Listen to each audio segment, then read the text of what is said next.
buenos días para todos y para todas. Gracias por acompañarnos en esta que es la 10ª sesión del CAP sobre democracia en Guatemala.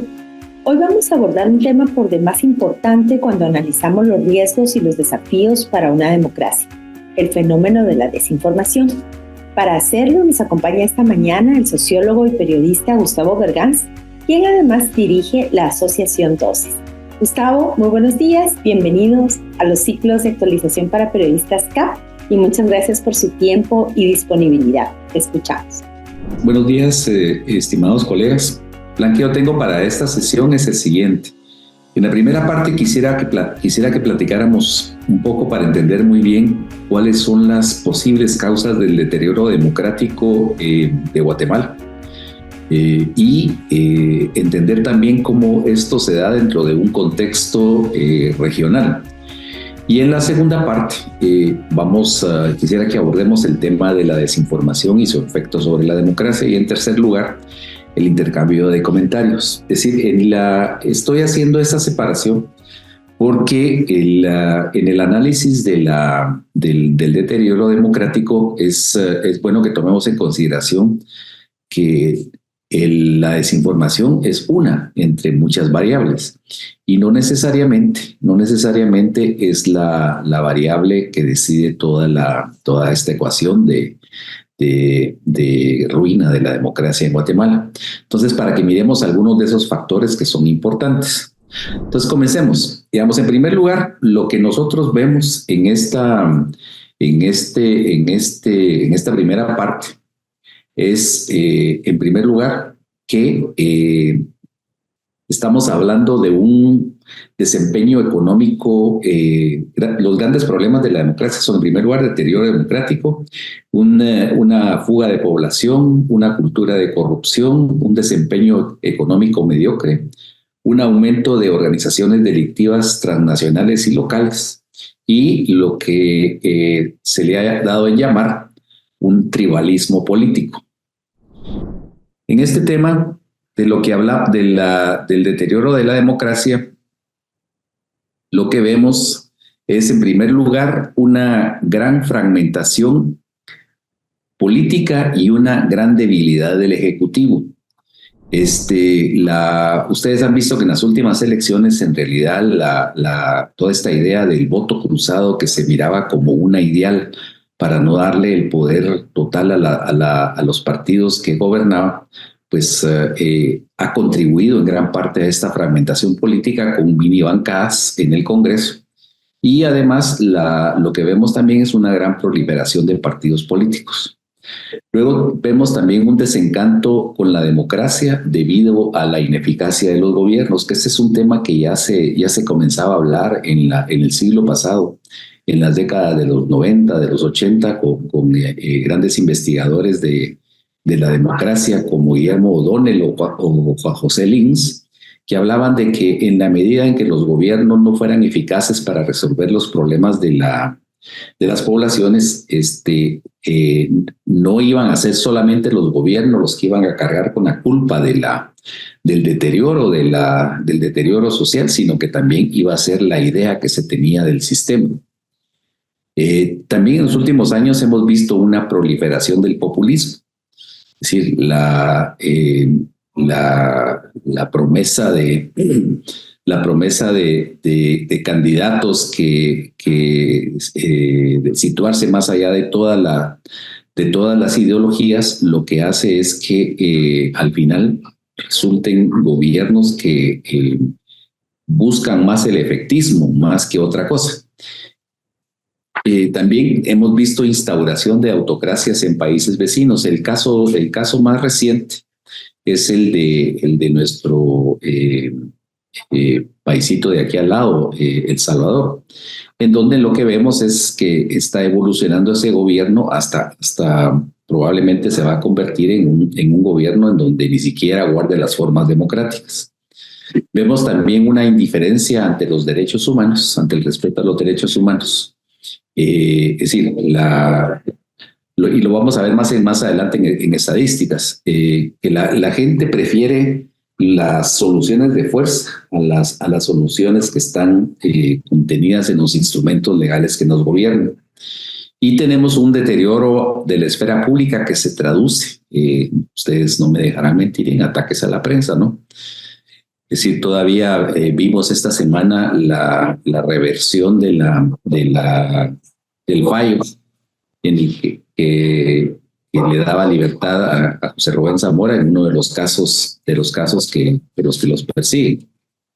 Y también vemos limitaciones a la organización social. Es decir, esto se ha traducido en modificaciones que se dieron durante el periodo de Giammattei a la ley de organizaciones no gubernamentales, que le daban la potestad al Ministerio de Gobernación de cancelar automáticamente a cualquier tipo de organización que estuviese considerada como que atacaba al sistema. Y luego también muchas organizaciones han tenido limitaciones para poder reinscribirse bajo este nuevo ordenamiento. Entonces miremos cómo es el deterioro democrático. En primer lugar, lo que vemos es que esta es una escala que fue elaborada a nivel mundial por la Executive Intelligence Unit de The Economist. Y entonces califica a los gobiernos en gobiernos autoritarios, regímenes híbridos, democracias fallidas y democracias totales. Como pueden ver aquí en la escala, aquí donde tengo el puntero, es decir, Guatemala estaba calificada el año pasado en la escala de los regímenes híbridos. Es decir, en donde se valora entre una serie de indicadores entre 5 y 6 la calificación que se les da. La puntuación máxima que puede lograr una democracia, de acuerdo a la valoración que hace la unidad de inteligencia del Economist, es de 10, que eso sería la democracia ideal. Es decir, a lo más que llegamos aquí es a 8, entre 8 y 9, que son Uruguay, este pequeño paisito de aquí que es Guyana, y hasta por lo menos el año pasado, Costa Rica. Entonces miremos qué es lo que valora esta escala. Un régimen híbrido, en los regímenes híbridos, las elecciones tienen irregularidades sustanciales que impiden que sean libres y justas. Sí, nosotros lo que vimos en las elecciones del año pasado es que el Tribunal Supremo Electoral, las Cortes y casi cualquier tipo cualquier persona podía vetar la participación de candidatos, ¿no? Es decir, y así quedaron fuera el binomio del MLP, integrado por Telma Cabrera y Jordán Rodas, y también quedó fuera el candidato Arzú. Lo que también indica un régimen híbrido es que hay presión del gobierno sobre partidos y candidatos de la oposición, así como también hacia los medios de comunicación y el Poder Judicial. Y ustedes recordarán todo este estado de amenaza en la que se vivió constantemente los medios de comunicación y los partidos de ser cancelados o de ser vetados su participación si se atrevían a criticar sustantivamente al gobierno. Vemos que un candidato que fue autorizado por el orden establecido, como fue Edmond Müller, pues se le permitió la participación, pero en el momentito en que emitió una crítica hacia el orden establecido porque estaba atacando la libertad de expresión de José Rubén Zamora y los periodistas del periódico, inmediatamente saltó la FESI y le presentó una queja ante el Tribunal Supremo Electoral para impedirle que hablara de esos temas, y también le presentó un proceso. Entonces, digamos, ese es el tipo de presiones que vienen en una democracia, en un régimen híbrido. La corrupción en un régimen híbrido tiende a ser generalizada. Es decir, bueno, esto no se los tengo que explicar demasiado, pues ustedes ya lo pueden ver, ¿no? Y el Estado de Derecho es débil. Es decir, aquí lo que vemos nosotros en el caso del Estado guatemalteco es la transformación de la acción jurídica en lo que le llaman el lawfare. ¿Qué significa el lawfare? Significa utilizar la ley para dirimir diferencias personales, no necesariamente justas, y para someter a los enemigos políticos. Y eso es entonces parte de lo que caracteriza a Guatemala como un régimen híbrido. Más adelante ustedes me dirán si esto ha cambiado o no, ¿verdad? Si todavía seguimos siendo un régimen híbrido o estamos en un pasito más adelante y somos una democracia fallida. Miremos miremos cifras. El problema con la aceptación de la democracia en Guatemala es que es débil. Las mediciones que hizo Latinobarómetro el año pasado encontraron que, en primer lugar, a la gente le daba casi igual un régimen democrático que uno no democrático. Y solamente menos de uno de cada 3 guatemaltecos y guatemaltecas decía que la democracia era preferible a cualquier otro régimen. Vean ustedes también cómo dicen uno de cada 5 guatemaltecos y guatemaltecas que en algunas circunstancias un gobierno autoritario puede ser preferible a uno democrático. Y eso es lo que estamos viendo aquí, es en realidad cómo es la interpretación que tienen los ciudadanos y ciudadanas sobre los límites y las capacidades que tiene el régimen democrático para hacerlos sentirse cómodos dentro de su funcionamiento. O sea, a la gente en general, como podemos ver, le da igual si esto es una autocracia, si esto es un gobierno autoritario, si este es un gobierno híbrido o si es un gobierno totalmente democrático. No es un tema que les esté quitando el sueño. Y luego hablábamos también que uno de los problemas que se comenzó a detectar desde ya los tempranos estudios de O'Donnell y de J.J. Links en los 90 y a principios de siglo, es que en mucha medida la satisfacción con la democracia se asociaba con el tema de cómo ésta era capaz de satisfacer las necesidades las necesidades más ingentes de la población. Y aquí lo vemos reflejado en la verbatim con lo que la gente dice en una encuesta, pues, es decir, solamente la quinta parte estaría en una escala que va de más o menos satisfecho a muy satisfecho con la democracia. Y tenemos también que la tercera parte casi la tercera parte está absolutamente nada satisfecho con la democracia.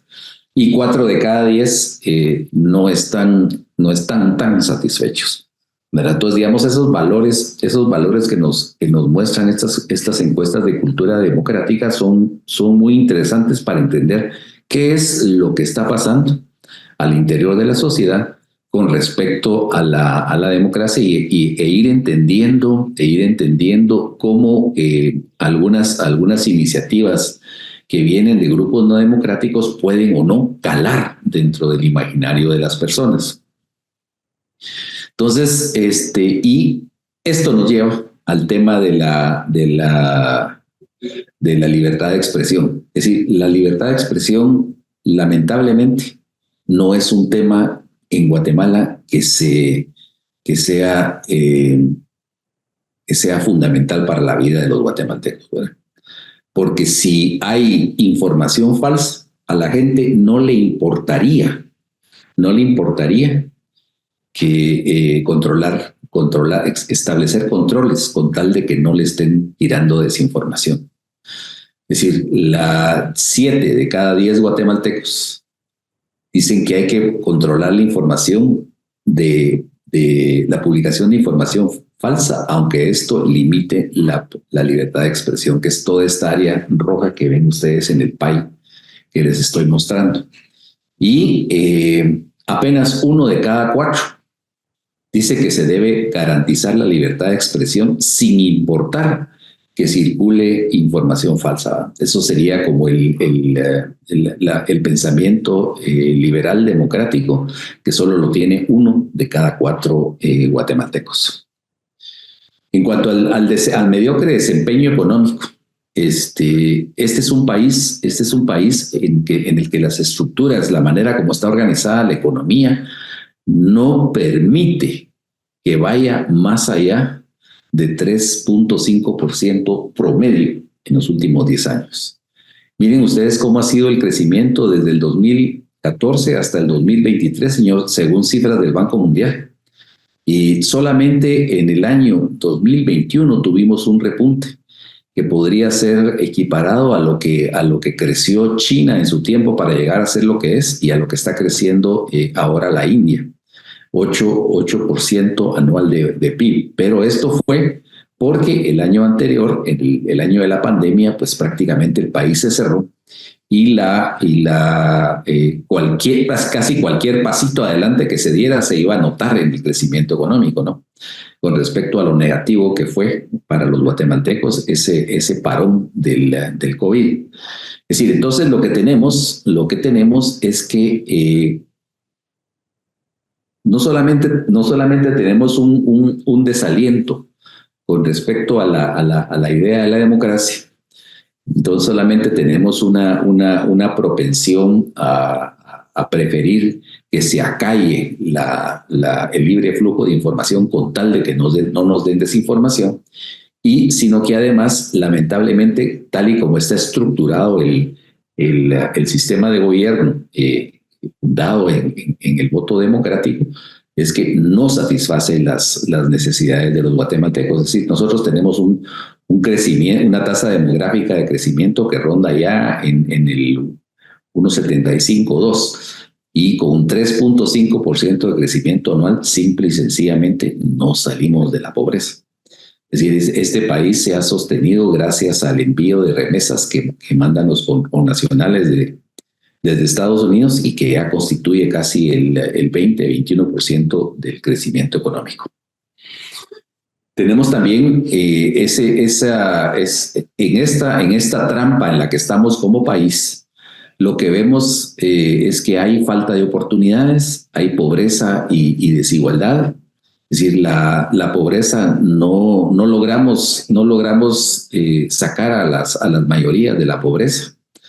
Hay estructuras rígidas que impiden la movilidad social ascendente, y de lo que habíamos hablado, tenemos la utilización del lawfare para neutralizar todas aquellas voces que critican al sistema y que dicen que esto no está funcionando y que se necesita un cambio radical.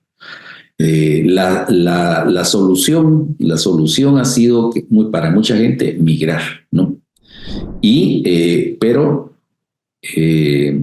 esto obviamente lo que da es la sensación de fracaso como país, pues.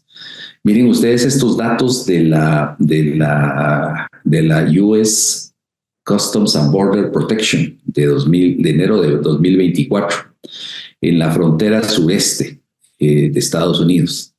El tercer mayor grupo de guatemaltecos que fue interceptado por la policía fronteriza, o sea, el 11% de los que fueron detenidos ahí, en el sur de Estados Unidos, en el área de Texas y California y Arizona, es decir, son guatemaltecos. El primer grupo siguen siendo mexicanos, el segundo, por muy poco, venezolanos, y en el tercer lugar estamos nosotros los guatemaltecos.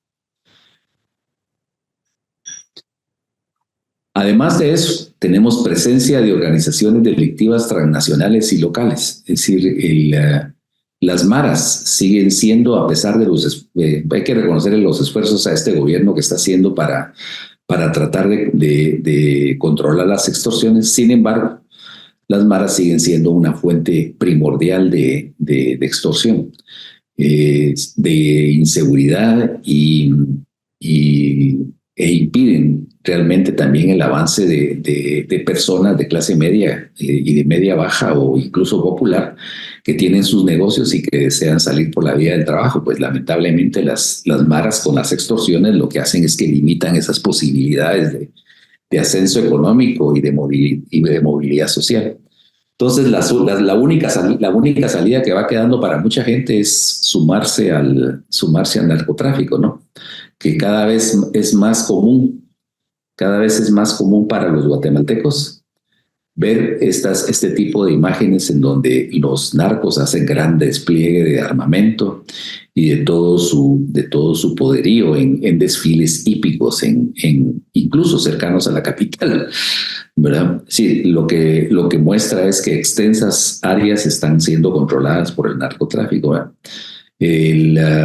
Bueno, ustedes conocen el caso de todos los municipios fronterizos de San Marcos y de Huehuetenango, es decir, sobre todo la parte de Lubistas o la parte de Ocos en la costa de San Marcos, que están controlados totalmente por el narcotráfico, ¿no? Es decir, ese es un gran tema que tiene que ver mucho con el deterioro democrático. ¿Y por qué tiene que ver? Porque durante las elecciones pasadas, muchos candidatos fueron inhibidos de participar precisamente por grupos de narcotraficantes que les dijeron que o se retiraban o pagaban las consecuencias, ¿no? Y así muchos candidatos apoyados por el narcotráfico para alcaldías resultaron electos. El otro tema del deterioro democrático en Guatemala es el tribalismo político. ¿Cómo se define el tribalismo político? Es decir, lo que vemos es que hay individuos que se identifican y afilian con un grupo político específico, defendiendo sus intereses y valores sin considerar objetivamente otras perspectivas políticas. Es decir, nosotros vemos, por ejemplo, la gran contradicción que existe en un departamento como Totonicapán o como Sololá, en donde los grupos indígenas pues fueron baluartes para la defensa de la integridad electoral el año pasado, y sin embargo, esos mismos departamentos votaron a candidatos que estaban identificados con el orden anterior. Es decir, los dos diputados de Sololá, por ejemplo, son de Vamos, ¿no? Y ahí el cacique que controla, a pesar de las alcaldías indígenas y a pesar de todo, es Alan Rodríguez. Es decir, ahí lo que se ve es que no se consideran otras perspectivas políticas, sino lo que se ve a la hora de votar es la necesidad de defender intereses y valores que le mantienen el status quo, que le mantienen la conveniencia de vida a ese tipo de gente, ¿no? La polarización política puede contribuir al tribalismo político, al crear un ambiente en el que las personas se sienten más cómodas al lado de sus compañeros de tribu y más hostiles hacia aquellos que no comparten sus creencias. Y en este sentido también ha influido muchísimo la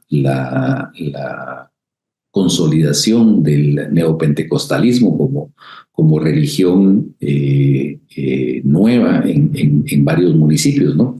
Que muchos pastores neopentecostales y pentecostales predican contra cosas que son de la modernidad, ¿no? Como por ejemplo la igualdad de la mujer, la necesidad de que los niños accedan a una educación sexual, a una educación para la salud sexual integral. Y todo esto es cuestionado por esas iglesias evangélicas que lo que hacen es contribuir a ese tribalismo político.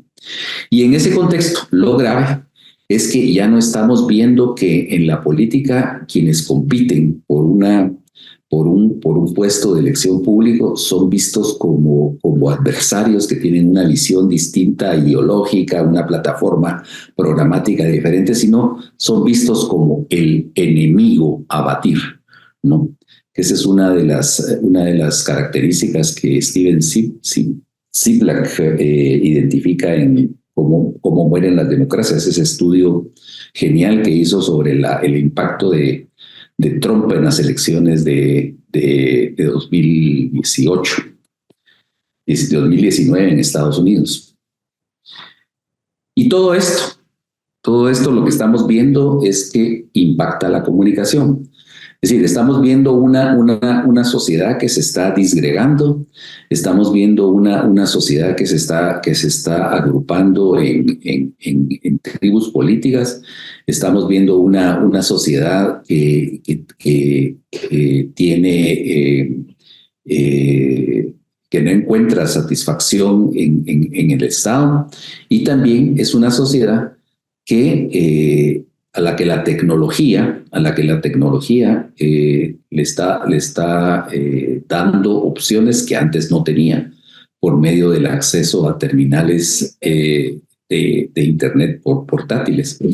Y, por ejemplo, esta encuesta que hizo la Fundación Libertad y Democracia en diciembre de 2023, lo que nos muestra es cómo ha variado drásticamente el panorama de los medios de comunicación en Guatemala. Y cómo la radio, que solía ser el segundo medio más utilizado por la gente para tener una percepción del entorno en el que se desenvuelve, ha ido a caer hasta el cuarto puesto. Y vemos cómo las redes sociales en sí mismas, no Internet, fíjense ustedes, porque las páginas web están en quinto lugar con 16.4, sino las redes sociales específicamente, se han constituido hasta diciembre del 2023 en diciembre de 2022, la principal fuente de información de los guatemaltecos.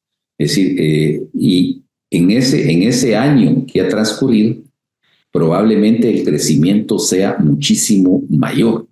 Es probable que a estas alturas la televisión nacional ya haya sido desplazada a la segunda posición.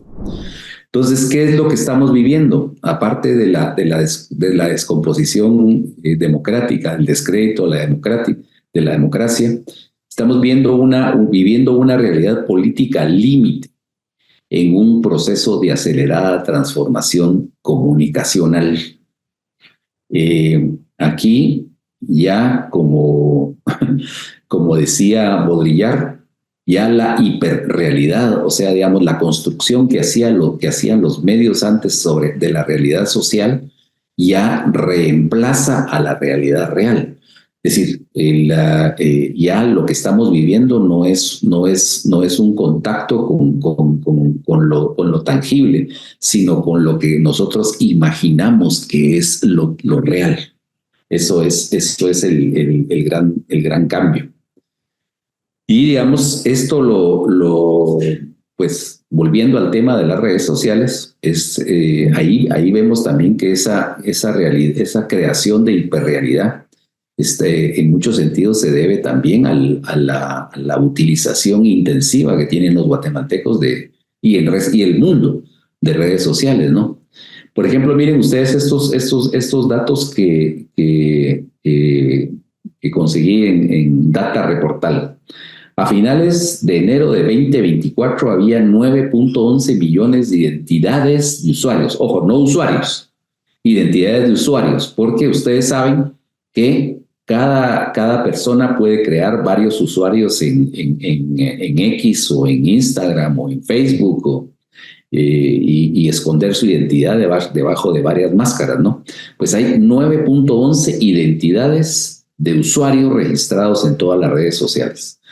Las mujeres, sí, por supuesto, esta vez por autoidentificación, no quiere decir que sea lo real, constituyen el mayor porcentaje entre usuarios de redes sociales, 52.7 frente a 47.3 de hombres. Y en términos generales, el 82.9 de los guatemaltecos y guatemaltecas de cualquier edad, utilizó al menos una red social en enero de este año. Ese es el panorama, ¿no?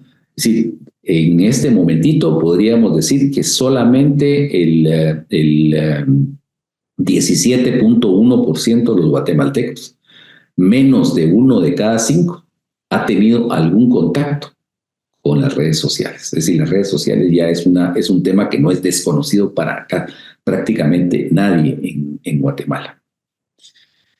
Y estas estadísticas de StatCounter Global Stats nos muestran una valoración de cómo son el uso de, cómo se distribuye la utilización de redes sociales de los guatemaltecos. Según StatCounter, el 57.60 utiliza Facebook, el 17.21 utiliza Instagram, 16.98 Pinterest, YouTube el 4.27, Twitter, llamado ahora X, 3.32, y las demás pues son marginales, tienen porcentajes menores del 1%. Ahora, hay que tomar en consideración lo siguiente. Estas estadísticas no son exactas porque no tienen acceso a TikTok. Es decir, el sistema operativo de TikTok, ustedes saben que es chino y tiene sus propias salvaguardas que no permite, y no comparte información nada más que lo que quieren dar, ¿verdad? Entonces hay que tomárselo con un granito de sal. De que Facebook sea la red social más utilizada, a saber. Pero bueno, ese es un referente. Ahora, lo que TikTok dice, porque estos son datos que se extraen de ByteDance, que es la compañía propietaria de TikTok, es que hay 9.11 millones de perfiles de guatemaltecos registrados en TikTok, muy similar a lo que vimos en la estadística anterior. La plataforma, a diferencia de otras, permite acceder a personas de 13 años en adelante. No obstante, sus datos de usuario solo reportan población de 18 años y más. Y su publicidad reporta tener un alcance de 82.9% de la población mayor de edad. TikTok es la plataforma más versátil para producir videos, ¿verdad? Es decir, a ustedes que ya la utilizan constantemente se habrán dado cuenta, pues ya saben, ya están perfectamente sabidos de que es mucho mejor filmar un video en TikTok que filmarlo en X o incluso tratar de ponerlo en Instagram, porque es más fácil trasladarlo a otras plataformas, ¿no? Y un vistazo informal a X hace ver que muchos de los posts difundidos con videos se alimentan de TikTok. Si de su timeline de X ustedes van a encontrar muchísimos videos que originalmente estaban en TikTok, y es precisamente por esa facilidad de transportación interplataformas que se prefiere utilizarlo. Entonces, lo que vemos es que se han democratizado las posibilidades de comunicación. Sí, es cierto. Muchísima gente tiene más acceso a posibilidades de expresar su punto de vista. Es cierto. Muchísima gente tiene posibilidades de tener un plan de internet barato que le permite chequear su Instagram, que entrar a WhatsApp, etc. Pero también, eso es una espada de doble filo. Se han abierto las posibilidades para difundir desinformación. La Federación Internacional de Periodistas identificó 7 tipos. 7 tipos, ¿verdad? En un manualito que todavía se sigue citando, aunque a pesar de que ya tiene 5 o 6 años, se sigue citando como referente para la clasificación de información. La primera es la sátira o parodia. Dice esta caracterización que no pretende causar daño o engaño. El contenido engañoso, o sea, digamos, cuando se está utilizando una información y se le pone la vinculación a otra persona que no tiene que ver nada en lo sustantivo de ese hecho que se está narrando. y para incriminarlo, ¿verdad? Ese es el contenido engañoso. Es decir, aquí lamentablemente, digamos, en muchas de las piezas periodísticas que uno lee en Guatemala, el contenido engañoso eso es muy generalizado, porque se utiliza las relaciones de parentesco precisamente para decir que alguien es igual que la otra persona a la que se le está imputando el delito. Entonces eso es una cuestión muy peligrosa, pero es una forma de desinformación en la que lamentablemente muchos colegas, o incluso yo, he incurrido en ello. Hay contenido impostor que lo que hace es suplantar fuentes genuinas y atribuirles a estas los hechos que se dicen. Contenido fabricado. Esto es como quien dice la desinformación por excelencia. Es un contenido nuevo que es predominantemente falso, diseñado especialmente para engañar y perjudicar. Esto lo vimos muchísimo en las elecciones pasadas y les voy a poner unos ejemplos a continuación. Tenemos la conexión falsa, que también ese es otro de los grandes problemas que se ven en los medios guatemaltecos, ¿no? Sí, el titular no tiene nada o tiene muy poco que ver con el contenido. Sí, y se hace por la simple razón de que se necesita el clickbait, ¿no? Es decir, necesito atrapar la atención con un titular, con un titular estrambótico, con un titular hiperbólico, con tal de que den clic y aumente mi conteo para la pieza que yo escribí. El contexto falso, cuando el contenido genuino se difunde con información de contexto falsa. Es decir, estamos diciendo que algo sucedió en una época en la que en realidad no pasó, o con variables que no tienen nada que ver con lo que se está contando. Pero también, digamos, esto del contexto falso transforma información genuina.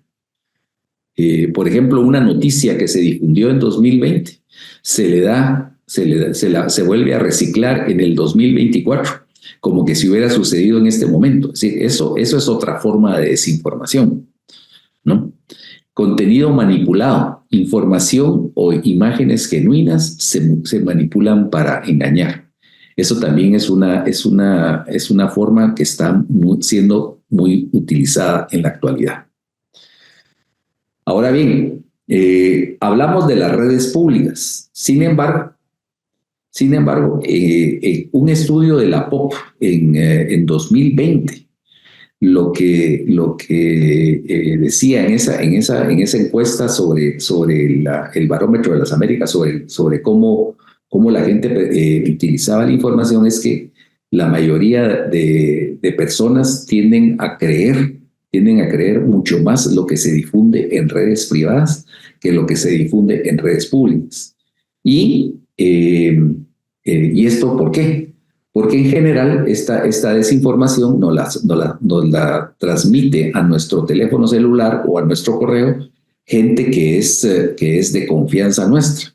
Y por ser gente de confianza nuestra, se tiende a creer más fácilmente que lo que un periodista difunde en una red abierta. La desinformación suele ser más efectiva cuando se difunde por estas redes, porque quienes las envían suelen ser las personas de confianza de quienes las reciben. El origen de estas informaciones ponen vínculos de contenido a Facebook, a Instagram, a YouTube, a X o a TikTok, ¿no? O puede ser creado específicamente para WhatsApp, Telegram y Signal. Entonces aquí vemos esas famosas cadenas que mandan, que son sumamente perniciosas, ¿verdad? Precisamente por el hecho de que la manda gente que conocemos, gente de nuestra confianza, y que generalmente esa gente tal vez lo hace de buena voluntad, pero como no tiene la formación periodística ni siquiera formación científica elemental de comprobar lo que le dice, entonces la envía sin ni siquiera verificar su validez. Durante la campaña electoral, la desinformación en redes fue una herramienta utilizada con mucha frecuencia para desacreditar candidatos. Lo que les voy a mostrar en esta diapositiva muestra 3 ejemplos de desinformación que identificamos durante el Media Listening que realizó DOCE para la MOEGT. En la primera, está a la derecha. Esta es una cadena. Esta es una cadena y lo que se logró poner era una especie, una presunta solicitud de información para enviarle datos a Yes Master, Eriol, Ricardo Méndez y Raúl Falla para desacreditar a los magistrados del TSE. Ahora, contrariamente a lo que pueda pensarse, digamos, esta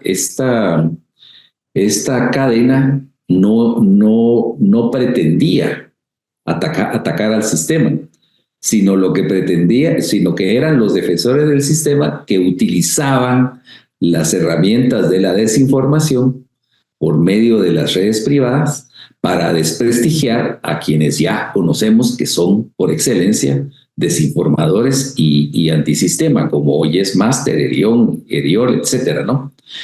De ahí, una de las cuentas que todavía subsiste, la verán ustedes, es Wanet, que se dedica a distribuir información sistemáticamente información que es falsa, ¿no? Para desacreditar específicamente a Semilla, pues esos son el enemigo para ellos. Y por último vemos este documento que circuló en donde hablaban de un acuerdo político para la formación del gabinete, en donde incluían a gente que son íconos son íconos que representan la influencia globalista, la influencia de izquierda para los grupos conservadores. Ven ahí ustedes a Luis Bonán, ven a ustedes a la colega Michelle Mendoza, ven a ustedes a la afinada Lucrecia Hernández Mac, a Gustavo Meoño, a Dionisio Gutiérrez, a Tel Maldana, incluso meten a Alfonso Portillo, Juan Alberto Fuentes. Y bueno, ese era el tipo de desinformación que circulaba durante la campaña electoral. Y esto se ha agravado, simple y sencillamente porque obviamente la evolución de la tecnología ha continuado. Y ahorita lo que nosotros vemos es que la inteligencia artificial, que era utilizada primero como una manera de buscador fácil para conseguir información, ahora ha evolucionado hasta el momento, hasta el tema en que podemos utilizar imágenes reales y ponerles los mensajes que nosotros queremos que digan, ¿no? Ese es lo que se le llama el deep fake. Es la creación realmente es un paso mucho más avanzado en el tema de la desinformación. Y aquí ha sido ya muy común, pues. Es decir, lo más corriente que hemos visto en los últimos meses ha sido a Bernardo Arévalo en una entrevista con Luis Pellecer en Canal 7. Donde Luis Pellecer le pregunta, señor Arévalo, usted está pidiéndole a la gente una inversión de 1.950 quetzales y le promete que le va a devolver 10 veces lo mismo, ¿verdad? Es decir, y Bernardo Arévalo es visto en esa entrevista explicando cómo la gente va a ganar dinero, ¿no? Pero no solamente se ha utilizado eso con Bernardo Arévalo, sino también hemos visto a Rigoberta Menchú o a Rafael Espada promocionando un producto que limpia la sangre, ¿verdad? Que ese es un fenómeno que se está dando en todo el mundo actualmente, ¿no? Y mucha gente ha caído en ese tipo de deep fake. ¿Cómo puede contrarrestarse la información, ¿verdad? Y es aquí en donde entran ustedes, entramos nosotros y entra todo el sistema educativo. El primer esfuerzo que se hizo durante las elecciones pasadas para tratar de neutralizar el impacto nocivo de la desinformación fue esta alianza de 5 medios de información en donde estaban Plaza Pública, estaba Ocote, creo que estaba No Ficción, Con Criterio, y creo que estaba también el periódico, ustedes me corregirán si no. Lo que hacía era un consorcio que se dedicaba a desmentir la información falsa electoral que circulaba en redes y en medios informáticos. Entonces, digamos, ese es un esfuerzo positivo, porque lo que hace es, en primer lugar, verificar los datos y poner la información correcta. Y esto es lo único que nosotros podemos hacer a corto plazo. Es una gota en un mar de desinformación, es cierto, pero es un esfuerzo que vale la pena hacerlo. Ahora, esto debiera ir reforzado también con otro tipo de medidas a mediano y a largo plazo. La primera medida a mediano plazo es la alfabetización mediática. Es decir, nosotros como periodistas podemos ir en nuestros ratos libres de escuela en escuela o de instituto en instituto, de universidad en universidad, explicándole a la gente la diferencia entre los medios reales y los medios no reales, entre la información y la desinformación, entre la lógica y ética que sustenta el periodismo y la lógica y ética o ausencia de ética que a veces sustenta a los llamados creadores de contenido, que muchos de ellos son fuente de desinformación. Y a largo plazo esto debería ser parte de una gran reforma educativa, pero en eso ya no tenemos nosotros más que la posibilidad de solicitar, que debiera venir desde el Estado, desde el Ministerio de Educación, desde el establishment político, para estimular el desarrollo de una conciencia crítica y la formación de la ciudadanía. Porque lo que pasa es que el sistema educativo guatemalteco no forma ciudadanos. El sistema educativo guatemalteco no desarrolla la conciencia crítica, ¿verdad?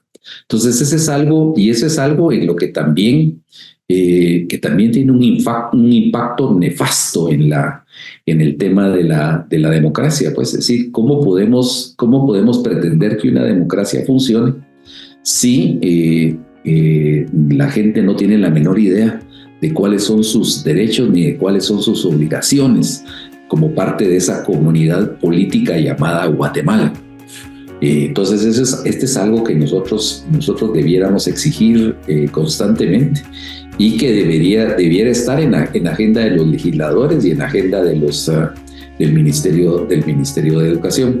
Muchas gracias a Gustavo Berganza por habernos acompañado esta mañana para analizar el fenómeno de la desinformación y su relación con la democracia. Hasta una próxima sesión de los ciclos de actualización para periodistas CAP.